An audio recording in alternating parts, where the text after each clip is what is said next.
We're going to move ahead. Mooresville Town Council, District 5, right? Correct. We had two candidates for the primary, the lovely Virginia Perry, and her opponent sent us a response, said he had family commitments today and could not be here. So, Virginia, in 3 minutes or less, what's about yourself? That'd be fun. Well, before we get started, I need to make some introductions and some thank yous to the ladies that helped with refreshments today. Oh, yeah. And there are 3 of my granddaughters.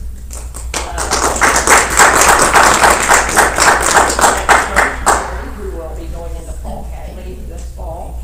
Whitney Bolton, who is a teacher at Newby, and Casey Louie, who is a wedding planner at Crown Plaza downtown, and Rebecca Williams, and also Shane also helped me. So I didn't see him go out of the chair. Thanks, guys. I appreciate it very much. Thank you, ladies. That was good. Whoever did those cookies, they were excellent. Take some of those. Don't worry, Dave. We'll save you some meatballs. Thank you. That being said, I'll do my opening. You took that out of my time, didn't you? No, I did not. You had full time as a public service announcement. Now you have full time. Good job. I'm Virginia Perry, and I'm a candidate for the Mooresville Town Council District 5. I'm a lifelong resident of Mooresville and Montgomery County, having grown up just 3 miles from here, west, on Greencastle Road. Graduated from Monroe High School along with my 4 brothers and 1 sister. Issues that I deem important to part of Mooresville Town Council is the continuing growth of the town while maintaining the history of the town. I believe we can do both. Growth is important to a town to keep people interested in living here. We need to continue to provide housing for lifestyles to have a varied population. The RDC just entered into a contract for the Shell building that will bring another 25 jobs to Mooresville. I am proud to have been part of that transaction. I support the K-9 project, and I'm not happy that this is not settled as of today. Let's get together and have some conversations, see what the issues are, and get it done. Obtaining a K-9 and a handler is not about an individual. It's about protecting the public and our officers. Agree on an SOP and get this done. Also, I would like to see the Indiana Street Ditch project be completed in the next 4 years. The project was started back in 2012 when I formed a committee on the town council to see if it could be done and at what cost. There is now another committee that is again seeking funding for the project, and I'd like to be part of that committee. According to a recent survey completed by the RDC, the people responded with concern to the eyesores in town that needed to be addressed as well. One being the corner of Maple Lane and Washington Street. That is only 1 block from Main Street, Mooresville. There is potential for that land and is better suited for something other than what is being stored there at this time. I look forward to serving the Mooresville community as I have done for over the past 20 years. I am retired from Social Security after 19 years. After that, I was a government contractor as a court reporter for federal administrative law judges. I have served on different boards. I've served on the County Council Board, the Mooresville Planning Commission, Mooresville RDC, Madison Brown Townships, and the Community Taxpayers. I'm a co-founder of Community Taxpayers. I also have been a 50-year member of the Mooresville Eastern Star and other civic and nonprofit organizations. Thank you. You know, where do you start asking this woman questions? Because she's done it all, right? Well, I'm going to slough off my duties here and let you guys talk. I guess the thing is, Virginia, why now? You've done it all. You've been on the council before. Why do you want to go back? Because there's a unfinished business for me Okay. on the town council. We didn't get the Indiana Street Ditch project completed. You might explain that for a little bit. Yeah, it's taking care of Indiana Street past the school from actually County Line Road down to about Washington Street. Taking care of that ditch that's in front of the school, putting a culvert in there, covering it up, and putting another sidewalk along that side where the students don't have to cross the street. It's a definite safety issue, and children have been hit there in the past. So, and it's a doable thing. Funding is an issue, it's been an issue, but when I left the town council in 2016, the project was dropped. No further action was taken on it. So, that really, I would like to see that done, and there's no reason it can't be done. Other than the funding, and the funding is out there, we just need to find out where it is. Have you ever thought of there being because that's a four-way stop that you're talking about there. Yes. And I've gone through that 100 times or more. And it's, people don't pay attention to four-way stuff. You ever thought about maybe a stoplight there? Maybe one that's regulated such that Traffic regulated? yeah. Yeah, you're talking about Carlisle or County Line or both? Carlisle. Carlisle, yeah. I think if it's traffic operated, because when the school lets out, and then when the school, that would be an option. I wouldn't object to that. I think that the town would have to do and as a matter of fact, I think they have done a traffic study there. And we need to take a look at that and see if that's warranted for that stuff. And the other thing I noticed this morning when I went through that intersection, coming up Carlisle,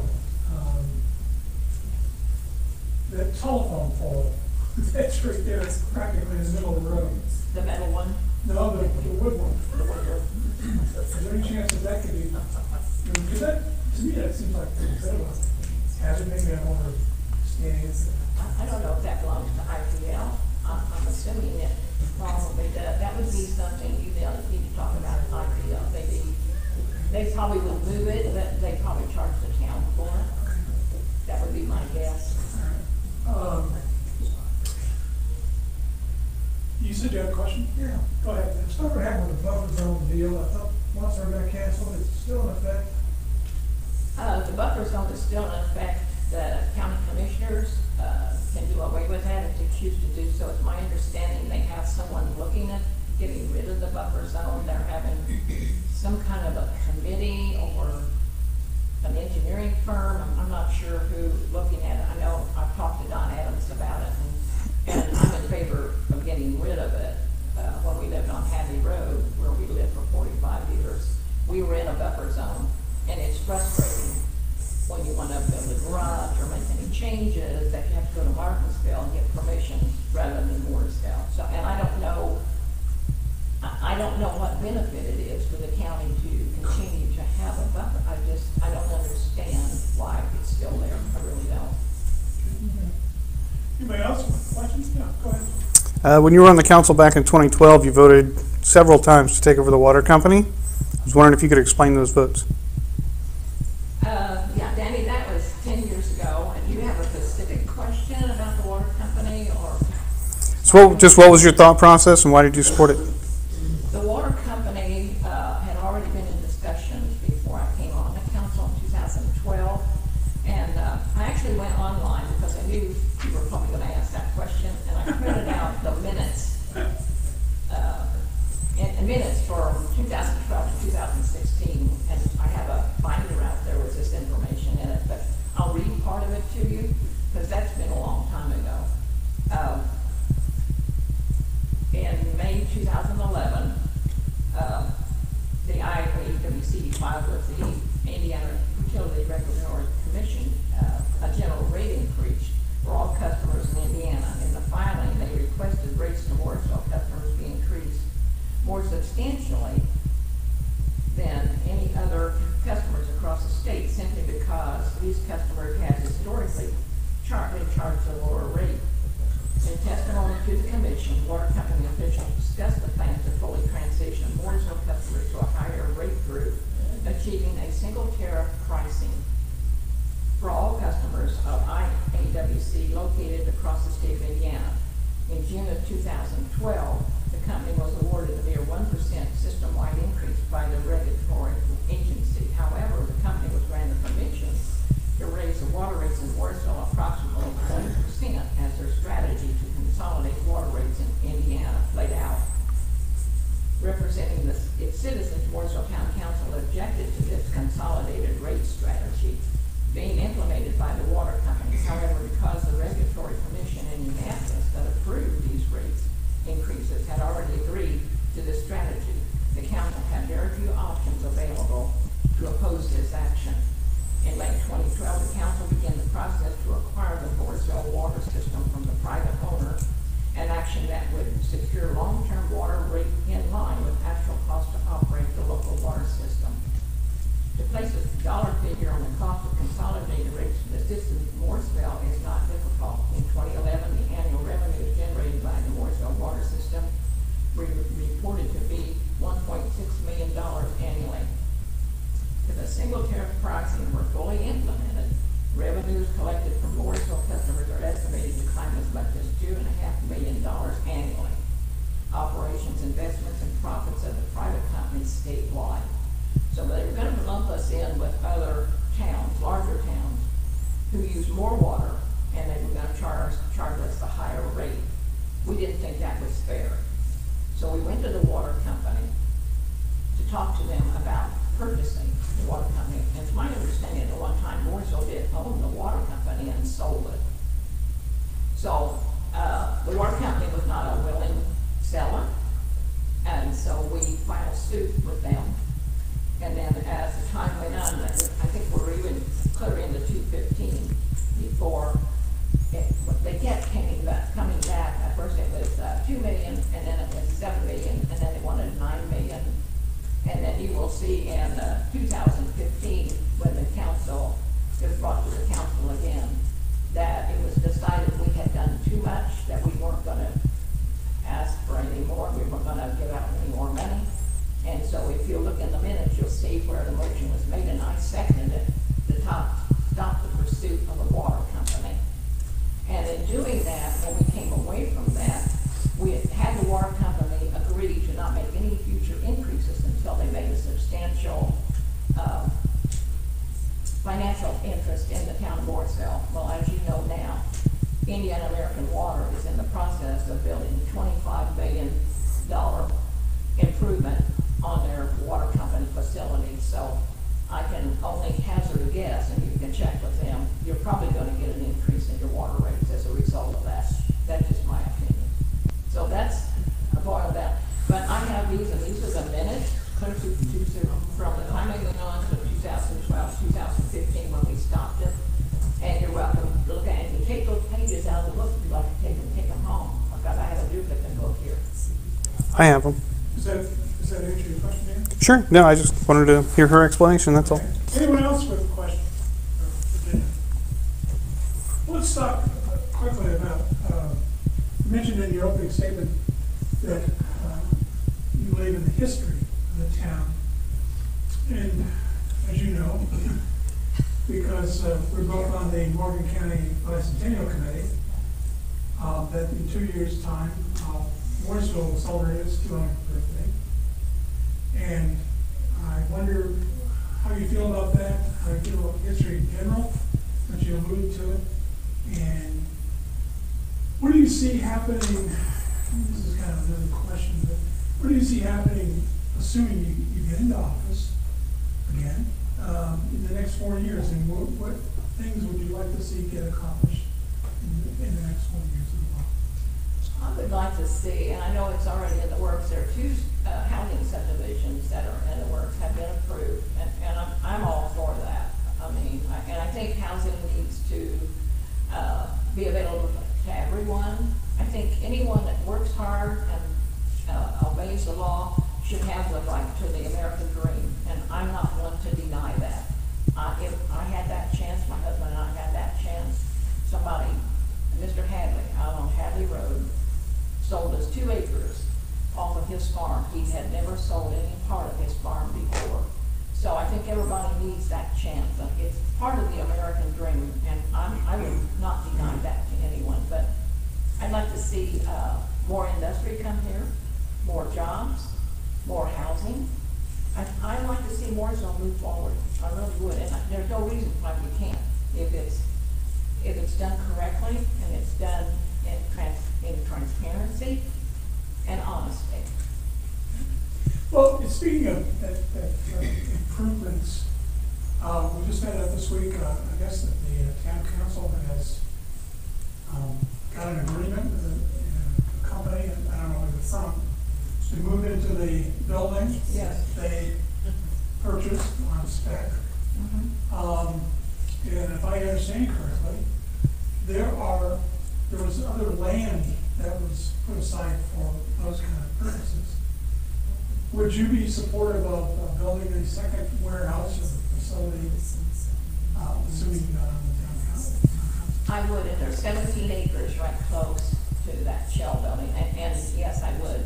However, I would like to see it built, and I'd like to see the contract signed timely, and I'd like to see a project manager that will follow through and make sure it's not 3 years being built.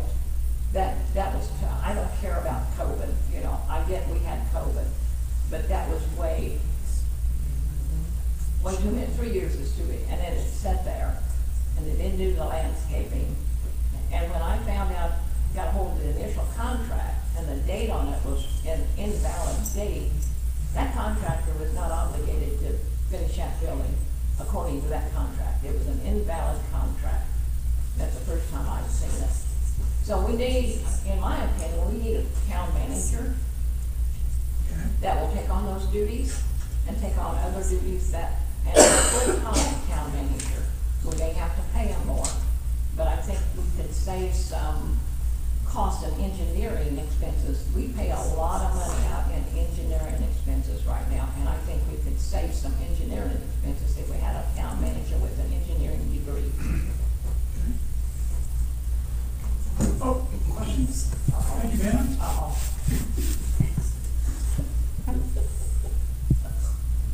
Council voted to pass a budget policy. Would you support that policy? It has a budget workshop. Yes, absolutely, where the public can come. Budget time starts usually about in July. And I think that people need to have input. Now, I know we're not gonna understand everything in the budget process, but I'm sure they can learn, you know. Absolutely. I think the public needs to be, it's their money, I mean, why not? And then the other question from the audience was, do you support the town comprehensive plan? I do. That's gonna give us, tell us where we need to go, and it's gonna have, taxpayer input. And after all, it's their town. I mean, you know, we need to do what the taxpayers want, within reason. I mean, you know, we can't build you something special, or, you know, but I think the taxpayers need to have more input in what town council's doing. I really do. And how would you propose to do some of that? Do what? How would you propose to get people engaged? I mean, we have one of your council members now who records meetings. Would you propose that be done by the town council itself? It already does. Things like that to get people engaged. It's pretty hard to get people engaged. Everybody's so busy right now, but I think the minute that you mention that you're going to be spending tax dollars, it gets their attention really well. I know the RDC did a survey, and we didn't have the response we needed to get from that, but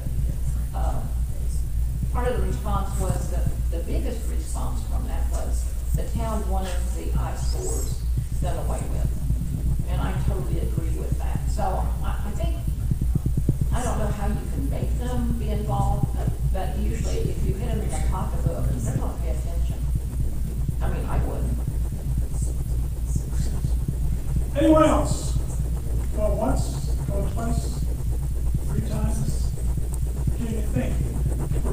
service.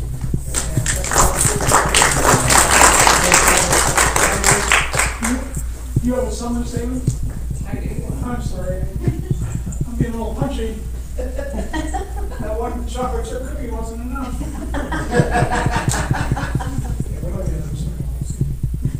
I know that serving on the town council is not an easy job, and there are daily issues to be addressed by members of the council, and the need to respond to the residents' concerns. I have continued to attend town council meetings and did not just begin attending when I became a candidate. So I'm prepared to hit the ground running. I have the time and experience to make myself available to answer questions. If I do not have the answer, then I will tell you that, and I will not make up an answer. Research is key to open communication. Mooresville needs to move forward and not backward if we are to remain competitive with the surrounding areas. I hope you put your trust